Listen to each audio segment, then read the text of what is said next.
আসসালামু আলাইকুম সবাইকে, কেমন আছেন সকলে? নতুন একটা ভিডিও নিয়ে আসলাম। আমরা দুপুর থেকে আজকের ভিডিওটা শুরু করতেছি 3 মানুষ মিলে। এখন কিন্তু শুট করতেছে বড় মেয়ে, আর আমি এই যে ছোট মেয়েকে রেডি করাইতেছি।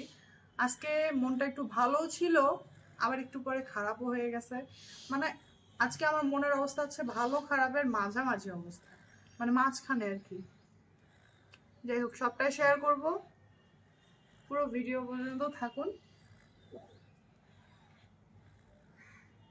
আমার এই ছোট মেয়ের চুলগুলা আগে তো অনেক বড় ছিল, যারা আমাদের রেগুলার ভিডিও দেখেন তারা বলতে পারবেন। মাঝখানে কেটে দিয়েছিলাম রমজানের আগে, তো এখন মাশাল্লাহ আবারও একটু করে বড় হয়েছে।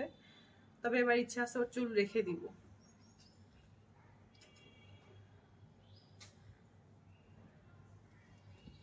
কেমন লাগছে আমার ছোট্ট সোনা পাখিটাকে?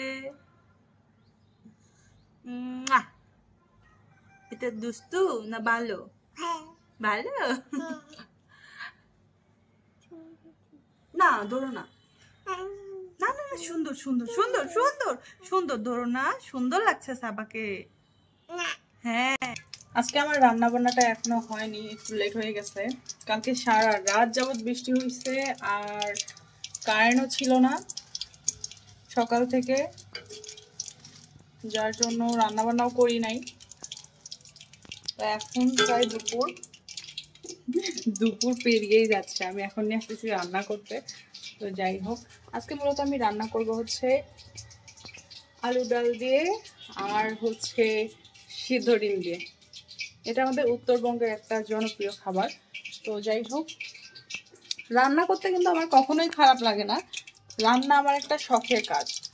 বাট একটা জিনিস সব থেকে বেশি খারাপ লাগে রান্না করতে আসলে, সব থেকে বেশি আমার প্যারা লাগে, সেটা হচ্ছে যে রান্না করতে আসলে এই যে আদা রসুন যদি রেডি না থাকে, এটা যে এত পরিমাণ প্যারা লাগে যেটা বলে বোঝানোর মতো না। তো আজকে আমার আসলে আদা রসুন শেষ হয়ে গেছিল, যার জন্য নতুন করে বসে বসে এগুলো এতক্ষণ ধরে ছিলতে হইলো। এখন এগুলোকে ব্লেন্ড করব, দেন রান্না বান্না স্টার্ট করব। আমি কিন্তু কথা বলতে বলতে মোটামুটি অনেক কাজই করতেছি। যেমন আজকে আলু ডালটা আমি রান্না করব শুকনো মরিচ ভেজে দিয়ে। তবে আমাদের এদিকে আলু ডালটা রান্না করতে গেলে হয় শুকনো মরিচ ভেজে রান্না করা হয়, আর নয়তো বা হচ্ছে কাঁচা মরিচ ভেজে। গুঁড়া মরিচের থেকে এই শুকনো মরিচ ভেজে কিংবা কাঁচা মরিচ ভেজে রান্নাটা বেশি টেস্টি হয়। কি হয়েছে? এই যে আসছে, চলে আসছে। কি হয়েছে? যাও খেলো, তোমরা খেলো। আবার এখানে কি? যাও খেলো, যাও খেলো, খেলো, যাও আপুর সঙ্গে যাও, আপুর সঙ্গে যাও, যাও বাবা যাও। মা কিন্তু বকবে, মা রাগ করবে, যাও। হ্যাঁ এই বলবে, এই হ্যাঁ। না এত বেশি বকা দিব না, যাও যাও, এত বেশি বকা দেবো না, বাট রাগ করবো, যাও যাও না বাবা। সারাক্ষণ এরকম পিছনে ঘুরঘুর করবে। মাথাটা একটু আগে বেঁধে দিলাম কত সুন্দর করে, বাট সেটা খুলে ফেলে দিছে। নেই এটাতে রুটি, রুটি শেষ হয়ে গেছে, বাবা নিয়ে আসবে এখন, বাবা নিয়ে আসবে। তো এই যে এই আদা রসুন গুলা সকাল থেকে বসে বসে একা একা ছিলাম, আমার সব থেকে বোরিং কাজ হচ্ছে এইটা, এই আদা রসুনটা ছেলা প্লাস ব্লেন্ড করা।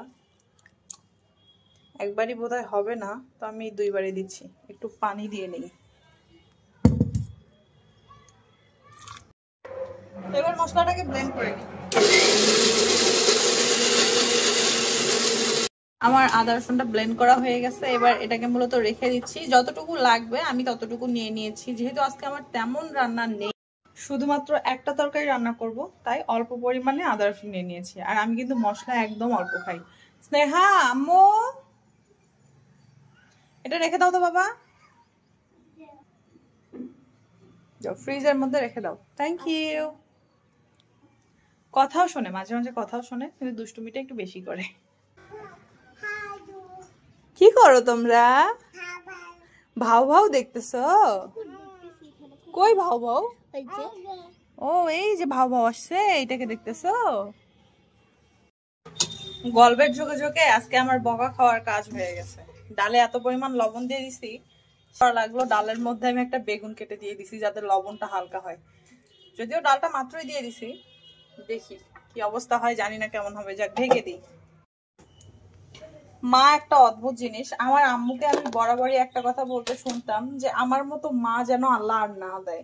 হয়তো এখন অনেকেই শুনে মনে করতে পারেন যে কেন, নিশ্চয়ই তাহলে অনেক খারাপ মা ছিল। না, খারাপ মা না, আমার মার মতো মাই হয় না আসলে। কেন বলছি আপনাদের সঙ্গে শেয়ার করি। এই যে ভাজিটা দেখতেছেন, এটা একটা নদীর ছোট মাছ দিয়ে আলু দিয়ে ভাজি। তো এটা মূলত আব্বু যখন বাসায় মাছ নিয়ে আসছিল, তো আম্মু এটা ভাজি করছিল। তো আমার কিন্তু এই ছোট মাছের ভাজি বিশেষ করে আম্মুর হাতের অনেক বেশি পছন্দের। তো আর এইটা তো আম্মু জানতোই যে আমার মেয়ে ছোট মাছের ভাজি অনেক পছন্দ করে, আর বিশেষ করে যদি নদীর মাছ হয় তাহলে তো কোনো কথাই নেই। তাই এই মাছের ভাজিটুকু আম্মু এই বক্সে করে ডিপ ফ্রিজে রেখে দিছিল, ফ্রোজেন করে। আর আমি যে গত সপ্তাহে গেছিলাম তখন কিন্তু আমাদের সঙ্গে পাঠাই দিয়েছিলাম, আমি নিয়ে আসার পর আবার ডিপ ফ্রিজে রেখে দিয়েছিলাম। আর আসলে বের করাই হয়নি, ভাবছি যে বের করব তো ওই বলে করাই হয়নি।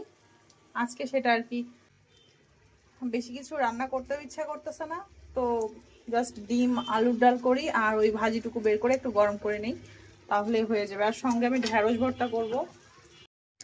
ফাইনালি রান্না বান্না শেষ করে খেতে বসেছি, বেলা কিন্তু অনেকটা বেজে গেছে। সবার দাওয়াত রইল। নম্বু ওরাও কিন্তু খেতে বসছে।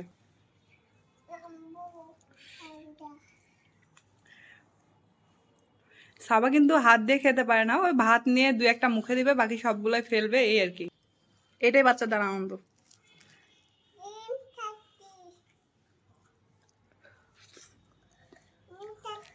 নিম খাচ্ছ? আচ্ছা খাও। তো যাই হোক, সবাই ভালো থাকবেন, দেখা হবে পরবর্তী কোনো ভিডিওতে। আল্লাহ হাফেজ।